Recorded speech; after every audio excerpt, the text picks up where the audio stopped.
దేవునికి మహిమ కలుగును గాక. అందరికీ ప్రైజ్ లాడండి. ఉదయకాలాన్ని బట్టి బాగున్నారా? ఖచ్చితంగా బాగుంటారు. ప్రశ్న నేను వేయకూడదు మీకు. ఖచ్చితంగా మనం దేవుని పిల్లలను అనుదినము బాగుంటాము. అయితే ఒకరినొకరు మనం కలుస్తున్నప్పుడు మనం ఇలాగే మాట్లాడుకోవాలా. అయితే దేవుడు ఇచ్చినటువంటి మహాకృప. బాగున్నాము, ఖచ్చితంగా బాగుంటాము. ఆయన కృపలో మనము ఎదుగుతున్నాము. అనుదినము దేవుని మీద నమ్మిక ఉంచున్నాము. ప్రతి పరిస్థితిలో కూడా ఆయన వైపు ఎదురు చూస్తున్నాము. ఆయన అద్వితీయమైన కృప నిరంతరము మనకు తోడే ఉంది. మనల్ని బలపరిచి సత్యంలో నడిపించుగాక. అనుదినం ఈ విధంగా మీతో నేను కలుసుకున్నట్టు మీ కుటుంబాల్లో నన్ను ఆహ్వానించి అనుదినము దేవుని వాక్యాన్ని ధ్యానించుటకు మీరు చూపుతున్నటువంటి ఆసక్తిని బట్టి, నాకు ఇచ్చిన దేవుని యొక్క మహాకృపను బట్టి కూడా దేవాది దేవునికి మహిమ ఘనత ప్రభావం కలుగుతుంది. కాబట్టి అనుదినము దేవునితో నడిస్తే మనకు దేవుని వాక్యము చేత ప్రోత్సహించబడదాము. దేవుడు చెప్పిన ప్రతి మర్మాన్ని గ్రహిస్తూ మన జీవితాన్ని అన్వయించుకుంటూ దేవునికి మహిమార్థకరంగా జీవితాం. ఇందుని బట్టి దేవునికి మహిమ కలుగును గాక. చూడండి, వాక్యాన్ని ధ్యానించుకున్నాము. ఈ దినం మనం అపోస్తల కార్యము 10వ అధ్యాయంలో ఒక భక్తి పరుని చూస్తున్నాము. ఆయన ఎంత భక్తి కలిగిన వాడంటే అన్ని జనులుగా ఉంటున్నాడు. ప్రభు అయిన యేసుక్రీస్తు ఆయనకు తెలియదు. ఆయనైతే ఒక శతాధిపతిగా ఉంటున్నాడు. ఇటలీ అనేటువంటి దేశంలో, అక్కడ పటాలయము అనేటువంటి ప్రదేశంలో ఆయన ఒక శతాధిపతిగా ఆయన ఉంచుతాడు. ఆ శతాధిపతికి ఉండేటువంటి లక్ష్యం ఏంటంటే, ఆయన ఇంటి వారు ప్రతి దినము దైవభక్తి కలిగి ప్రతిరోజు మధ్యాహ్నం 3 గంటలకు ప్రార్థన చేసుకున్నట్టు ఒక అలవాటు ఉంది వాళ్ళ ఇంట్లో. కాబట్టి వాళ్ళందరూ కుటుంబంతో కలిసి ప్రతిరోజు ప్రార్థన చేసేది కొనేది. ఒక దినం అలాగే ప్రార్థన చేస్తూ ఉండేటువంటి సమయంలో హఠాత్తుగా ఒక దర్శనాన్ని చూస్తాడు తన యొక్క ప్రార్థన. ఆ దర్శనం ఏంటంటే, ఒక దేవదూత ఆయన ఎదుట ప్రత్యక్షమవుతుంది. అది చూసి తనకు కొంచెము భయం కలుగుతుంది. ఆ యొక్క దేవదూత కొన్నేది అనేటువంటి పేరుతో పిలవగానే ఏమి అని అడుగుతాడు. అప్పుడు వెంటనే దేవదూత అనేటువంటి మాట, చూడు, నువ్వు చేస్తున్నటువంటి దాన ధర్మాలు, నువ్వు నడుస్తున్నటువంటి మంచి మార్గంతో నీ ఇంటి వారందరూ దేవుని ఎందు భయభక్తులు కలిగి నడిచేటువంటి విధానం, నువ్వు చేసేటువంటి ప్రార్థన, అనుదినము నువ్వు చేస్తున్నటువంటి ప్రార్థన అది దేవుని సన్నిధానానికి చేరింది. కాబట్టి దేవుని సముఖంలో నుంచి నీ కొరకు నేను పంపబడి తిని అనేటువంటి మాట దేవదూత చెప్తున్నాను. కారణం ఏంటంటే, దేవుడు అంటే తెలియకనే ఆయన భయభక్తులు కలిగి అనుదినము దేవునితో నడుస్తున్నాడు. తనతో పాటు తన కుటుంబాన్ని కూడా నడిపిస్తున్నాడు. అంటే పునాదులే లేవు. ఆ పునాదులు లేనప్పటికీ కూడా పరిపూర్ణమైన విశ్వాసముతో తాను ఒక మంచి పని చేస్తున్నాడు. తను చేస్తున్నదే కాకుండా తన యొక్క భార్య బిడ్డలు కూడా చేస్తున్నారు. తన దగ్గర ఉండేటువంటి పని వాళ్ళు కూడా దేవునితో నడుస్తున్నటువంటి సందర్భాలు ఈ యొక్క అధ్యాయంలో మనం చూస్తాం. ఇక్కడ మనం చూడాల్సిన విషయాలు ఏంటంటే, మనము అంటే దేవునిని సరైనటువంటి విధానంగా తను అర్థం చేసుకోకపోయినప్పటికీ, సరైనటువంటి విధానము దేవుడు ఎవరో తనకు తెలియచేయబడక ఉన్నప్పటికీ కూడా తను ఏం చేస్తున్నాడంటే, ఆసక్తిగా నాకు ఒక దేవుడు ఉన్నాడు, ఆయన నిజమైనటువంటి దేవుడు, ఆయన ద్వారా మహత్కార్యాలు జరుగుతున్నాయి, కాబట్టి నేను ఆయనకు లోబడి నేను బ్రతకాల అనేటువంటి ఆశయాన్ని తన హృదయంలో కలిగి ఉన్నాడు. కాబట్టి తను అనుదినము మానక ప్రార్థన చేస్తున్నాడు. అది ఆ ప్రార్థనకు సమాధానంగా, ఆ ప్రార్థనకి సాక్ష్యముగా దేవదూత తన ఎదుటకు దిగి వచ్చింది. అప్పుడు అంటుంది, ఇదిగో చూడు, నువ్వు చేసేటువంటి ప్రార్థన చాలా చాలా దేవునికి నచ్చింది. ఇప్పుడు నీకు ఒకటి కొద్దుగా, ఆ కొద్దు ఏంటంటే, నీకు ఇంకా దేవుని గురించిన విషయాలు తెలియచేయబడుట కొరకు నువ్వు ఆ యొక్క పక్క ఊర్లో యొప్పే అనేటువంటి ఊర్లో పేతురు అనేటువంటి వ్యక్తి ఉంటున్నాడు. ఆ పేతురును నువ్వు పిలిపించుకొని ఆయన ద్వారా నువ్వేం చేయాలంటే దేవుని యొక్క మాటలు, దేవుని కూడినటువంటి ఆ శక్తి, అవన్నీ నువ్వు తెలుసుకోవాల్సినటువంటి అవసరం ఉంది అని ఆ యొక్క దేవదూత ఆయనకు వచ్చి ఒక గైడ్ చేస్తుంది. ఆ గైడ్ చేసినప్పుడు దానికి ఆయన లోబడుతున్నాడు. వెంటనే ఆ లోబడేసి ఆ దేవదూత ఏమైతే చెప్పిందో ఆ పని చేయడానికి తను కూర్చున్నాడు. మనం ఈ రోజు గమనిస్తున్నాము, అనుదినము దేవునిని ఎరిగి కూడా దేవుణ్ణి దేవునిగా ఆరాధించకుండా ఇష్టానుసారంగా ఆరాధిస్తుంది.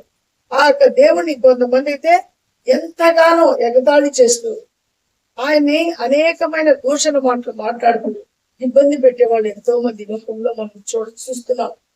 అయినప్పటికీ కూడా అదే సమయంలో దేవుడిని పరిపూర్ణంగా దేవుడు ఎవరో తెలియకపోయినప్పుడు కూడా దేవుడు ఉన్నాడు, ఖచ్చితంగా నన్ను చూస్తున్నాడు, నేను ఆయన విరోధంగా నేను ఏ పాపము చేయజాలను అనేటువంటి ఆ ఉద్దేశాన్ని కలిగినటువంటి వారు కూడా ఈ లోకంలో ఉన్నారు. అంటే కేటగిరీస్ అనమాట. కాబట్టి ఈ కేటగిరీలో ఈ యొక్క కొర్నేలి అనేవాడు ఎలా ఉన్నాడంటే అధిక దైవ భయము కలిగి, తనే కాకుండా తన కుటుంబాన్ని కూడా దేవుల్లో నడిపిస్తున్నాడు. కారణం ఏంటంటే తను యథార్థముగా తన మంచి నడవడికలో ఉన్నాడు కాబట్టి కుటుంబంలో వాళ్ళు కూడా తనకు సపోర్ట్ చేస్తున్నారు. ఎక్కడ కూడా నువ్వు నీ ఇష్ట ప్రకారం ప్రతిరోజు 3 గంటలకు ప్రార్థన చేస్తే మాకేం పనిలేదని తిరుగుబాటు చేసేటువంటి కుటుంబంగా వాళ్ళ కుటుంబము ఉండలేదు. ఆ కుటుంబం అంతా ఆ యొక్క ప్రధాని అయినటువంటి ఆ ఇంటి యజమాని అయినటువంటి కొర్నేలి ఆ యొక్క నడిపింపులో వాళ్ళందరూ లోబడి జీవిస్తారు. ఈ రోజు మన కుటుంబాల్లో మన యజమానికి మనం లోబడి జీవిస్తున్నామా? మన యజమాని నిజంగా దేవుని భయభక్తులు కలిగి ఆ భక్తి జీవితంలో మనల్ని నడిపిస్తున్నాడా? ఒకవేళ అలాంటి పరిస్థితులు లేకపోయినా యజమానురాలుగా ఉండేటువంటి స్త్రీ ఆ కుటుంబాన్ని దేవునితో నడిపించగలుగుతుందా? అనుదినము దేవదూత వచ్చి ఇదిగో నీ యొక్క ప్రార్థన నువ్వు చేసినటువంటి ధర్మ కార్యములు దేవుని సన్నిధానానికి చేరాయి, ఇప్పుడు నీకు ఒకటి కొదువు ఉంది అని చెప్పబడుటకు నీకు అలాంటి సాక్ష్యం ఏమైనా ఉందా అని మనం ప్రశ్నించుకోవాల్సిన పరిస్థితి ఉంది. అది ఎందుకంటే ప్రతిరోజు యథార్థవంతులను దేవుడు ఏం చేస్తున్నాడంటే ఏమాత్రం విడిచిపెట్టాడు, వాళ్ళని వెతుకుతున్నాడు. ఇంకా ఇంకా ఇంకా యథార్థతలో వాళ్ళు జీవించాలని, వాళ్ళు ఇంకా నీతిమంతులుగా మార్చబడాలని, వాళ్ళ యొక్క భక్తి జీవితం దినదినము అభివృద్ధి చెందాలని, వాళ్ళకు ఉండేటువంటి ఆశను నెరవేర్చబడాలని దేవుడు వాళ్ళని ఏం చేస్తున్నాడు అంటే పురిగొలుపుతున్నాడు, వాళ్ళని బలపరుస్తున్నాడు. వాళ్ళకు ఉండేటువంటి ఆ యొక్క ఏ ఎలిమెంట్ అయితే వాళ్ళలో ఉందో దాన్ని ఏం చేయబోతున్నాడు అంటే ఆయన గొప్ప చేసేదానికి ఇష్టపడుతున్నాడు. తనకుండేటువంటి తలాంతు కావచ్చు, తనకుండేటువంటి ఆ యొక్క దేవుని యందు భయభక్తులు కలిగినటువంటి ఆ యొక్క మనస్ఫూర్తి అయినటువంటి ఆ యొక్క గొప్ప జీవితం కావచ్చు, ఇలాంటి విషయాలను దేవుడు చూసి వాళ్ళని ఏం చేస్తున్నాడు, ఏమాత్రం విడిచిపెట్టడం లేదు. వాళ్ళని ఏం చేస్తున్నాడంటే గైడ్ చేస్తున్నాడు ఎలా నడవాలని. దూతను పంపించి ఏం చెప్తున్నాడు, ఒక సూచిస్తుంది దూత వచ్చి, నీకు ఇంకా తెలియచేయబడాల్సినటువంటి ఆ యొక్క కార్యములు చాలా ఉన్నాయి. కాబట్టి పక్కనే మీ ఊరికి పక్కనే ఎబ్బైనటువంటి ఉంది, ఆ ఊర్లో ఒక దేవుని యందు భయభక్తులు కలిగినటువంటి ఆ యొక్క పేతురు అనేటువంటి వ్యక్తి ఉంటున్నాడు. అతడు ఎక్కడ ఉంటాడో ఆయన మీరు కనుగొని అతను మీరు తీసుకుని వచ్చి ఆయన ద్వారా మీకుండేటువంటి భక్తికి ఇంకా ఆయన ఏం చేస్తాడంటే ఒక ఊతం లాగా ఆయన దేవుని మాటలు మీకు తెలియచేస్తాడు. అప్పుడు గొప్ప ఆనందాన్ని మీకు పొందుకొని ఇంకా తెలుసుకున్న తర్వాత దేవుని ఎలా ఆరాధించాలో తెలుసుకుంటారు అనేటువంటి మాటలు చెప్పినప్పుడు వెంటనే కొర్నేలి లోబడుతున్నాడు. అంటే లోబడేటువంటి లక్షణం కలిగి ఉంటున్నాడు. ఆ మాటలు ఏంది దేవదూత చెప్పిందా అంటే దేవుని యందు నమ్మిక ఉంచి ప్రార్థించాడు కాబట్టి దేవదూత అని రికగ్నైజ్ చేయగలుగుతున్నాడు. కొంతమంది అది కూడా చేయలేదు. కారణం ఏంటంటే చేస్తారు భక్తి జీవితము, పై భక్తే గాని లోపల భక్తి కొంతమందికి ఉండదు. కాబట్టి ఆ భక్తిలో ఉండేటువంటి ఆ శక్తిని వాళ్ళు ఎరగరు కాబట్టి దేవదూతను కూడా కనుగొనలేదు. దేవదూత గైడ్ చేస్తే కూడా వినలేనటువంటి పరిస్థితి.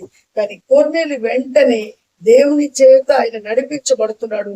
దేవుని ఆత్మ తనతో తన కుటుంబంతో ఉంటుంది కాబట్టి వెంటనే ఆ దేవదూత యొక్క మాట వింటున్నాడు. ఆ విని తన దగ్గర పనిచేసి తన దగ్గర భక్తి పరుడైనటువంటి సైనికుడిని ఆ చర్మకారుడి ఇంటికి పంపించి పేతురుని వినిపించుకుంటున్నాడు. కాబట్టి మనము ఈ రోజు మనకు కూడా అలాంటి ఆసక్తి ఉంటే, అంత భయభక్తులు కలిగి ఉంటే దేవుడు మన కొరకు కూడా ఇలాంటి ఏర్పాటు పేతురు లాంటి వ్యక్తులను మన కొరకు పంపించి మనం ఏ విధంగా జీవించాలా, ఏ విధంగా జీవించకూడదు, జీవించే దానికి కావాల్సిన ప్రామాణికాలు ఏంటి అనేది దేవుడు నేర్పించుటకు ఇష్టపడుతున్నాడు. కాబట్టి ఈ రోజు మన హృదయపూర్వకంగా మనకు ఉండేటువంటి ఆశను దేవుని సన్నిధానంలో పెట్టినప్పుడు ఖచ్చితంగా దేవుడు కొర్నేలికి పంపించి దూత ద్వారా ఏ విధంగా సూచన ఇస్తున్నాడు మనల్ని కూడా జ్ఞాపకం చేసుకుని మన జీవితంలో దేవుడు అలాంటి క్రియలు జరిగిస్తాడు. అట్టి కార్యములు మన జీవితంలో జరిగించబడాలని మనము కూడా కొర్నేలి లాంటి భక్తి కలిగినటువంటి జీవితాన్ని కలిగి ప్రతిరోజు 3 గంటల టైంలో మధ్యాహ్నం ఇంటి వారు అందరితో కలిసి ప్రార్థించేటువంటి ఆ యొక్క గొప్ప కృపను మనం కూడా కలిగి ఉండాలని, మన ఇంటి వారందరినీ మనం పురిగొల్పే వారంగా ఉండాలని, మన ఇంటి వారి మధ్యలో మనకు గొప్ప మంచి సాక్ష్యాన్ని మనం కలిగి ఉండాలని ప్రార్థన చేద్దాము. అట్టి కృప దేవుడు మనకు అనుగ్రహించు కాక. ఆమేన్. మహాగణుడ జీవం కలిగిన దేవ, జీవాధిపతిని స్తోత్రం నాయన. నీ మహాకృపలో అద్భుతమైన ప్రేమలో మరి ఉదయకాలాన్ని బట్టి మీకు వందనాలు స్తోత్రాలయ్యా. ఈ ఉదయకాలం నాయన ఇంకో భక్తి పరుడైనటువంటి నాయన కొన్నేళ్ళు గురించినటువంటి ఆ మాటలు మేము ధ్యానించుకున్నట్టుకు మాకు ఇచ్చిన కృపను బట్టి వందనాలయ్యా.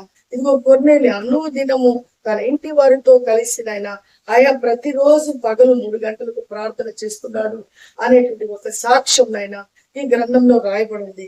కాబట్టి తను చేసే ధర్మ కార్యములు, తను నడిచే విధానము ఇదంతా దేవుని సముఖానికి ఆయా ధూపము వలె చేరిందని లేఖనం చెప్తున్నాయా. ఆ ధూపము ఆయన సాక్షిగా దేవదూత ఆయన పంపబడి ఆ దేవదూత ద్వారా ఇంకా సూచనలు పొందుకుంటున్నాడు. కాబట్టి నాయన ఈ దినం మేము కూడా మా యొక్క భక్తి జీవితంలో మేము కూడా దేవదూతను చూచేవారంగా, దేవదూత ద్వారా మేము నాయన సూచించబడి సత్యంలో నడిచేవారంగా, మా ఇంటి వారి మధ్య నాయన మేము మంచి సాక్ష్యాన్ని కలిగి మా ఇంటి వారిని కూడా ప్రభు మీ మార్గంలో నడిపించదు, ఇంటి వారందరము కలిసి ప్రార్థించి నీ నామాన్ని మహిమపరిచే విధంగా మేము ఉండటకు మీ కృపను కుమ్మరించమని వీడియో చూస్తున్నటువంటి ప్రతి బిడ్డను ప్రతి కుటుంబాన్ని జ్ఞాపకం చేసుకుని ప్రతి ఒక్కరి కుటుంబం నాయన కుటుంబాలుగా కలిసి నీ నామాన్ని మహిమపరచుటకు నీ యందు ఆనందించుటకు ఏ రోదన ఏ బాధ ఏ కష్టముదో వాటన్నిటిని మీ పాదముల దగ్గర తీసుకుని వచ్చి సమయోచితమైన కృప కొరకునైనా వేడుకొని మీ కృపకు పాత్రలగునట్టు ప్రతి బిడ్డను మీరు దర్శించండి. అది రోగమైనా, అది బాధ అయినా, అది సమస్య అయినా, ఆర్థిక ఇబ్బందులైనా, అయ్యా ఏ విధమైనటువంటి కుటుంబంలో ఉండేటువంటి కలతలైనా అవన్నీ యేసు నామంలో తొలగిపోను గాక. ప్రతి బిడకునైనా మీ కృపను కుమ్మరించి కొన్నేళ్ళు లాంటి ఆ నెమ్మది కలిగిన జీవితము, ఆ భక్తి కలిగిన జీవితము మేమందరము పొందుకుని నీకు సాక్షులుగా ఉండటకు కృపను అనుగ్రహించమని మరి ఒక పర్యాయం మీకు చిత్తమైతే మీతో నైనా మీ మరలా మీకు మిమ్మల్ని కలుసుకొని మీతో ప్రార్థించే కృపను మా అందరికి అనుగ్రహించమని యేసయ్య పరిశుద్ధ నామంలో అడిగి ప్రతిమాలు వేడుకుంటున్నాను మా పరమ తండ్రి. ఆమేన్. అందరికి ప్రైజ్ లాడండి. దేవుడు మనకు తోడే గాక. కొర్నేలు యొక్క ప్రార్థన ఏ విధంగా దేవుని సముఖానికి వెళ్ళిందో మన ప్రార్థన జీవితము, మన దాన ధర్మము, మన మంచితనము దేవుని సన్నిధానానికి వెళ్ళి దూత ద్వారా ఇంకా మనం తెలుసుకోవాల్సిన విషయాలని తెలుసుకునే విధంగా అలాంటి గైడ్ లో మనం నడవాలని అట్టి కృప దేవుడు మనకు అనుగ్రహించాలని ప్రార్థిస్తాడు. దేవుడు తప్పకుండా మన ప్రార్థనకు జవాబిస్తాడు. షేర్ చేయండి, లైక్ చేయండి, సబ్స్క్రైబ్ చేయండి. దేవుని రాజ్యం కట్టుకు అందరూ పురిగొల్పబడదాము. మరలా మనము కలుసుకునే పర్యంతరము కృపాక్షణములు మనకు మన కుటుంబాలకు తోడుగా ఉండక తప్పకుండా కామెంట్ చేయండి. దేవుడు మనకు తోడుగా ఉండు. ఆమేన్. షలోమ్.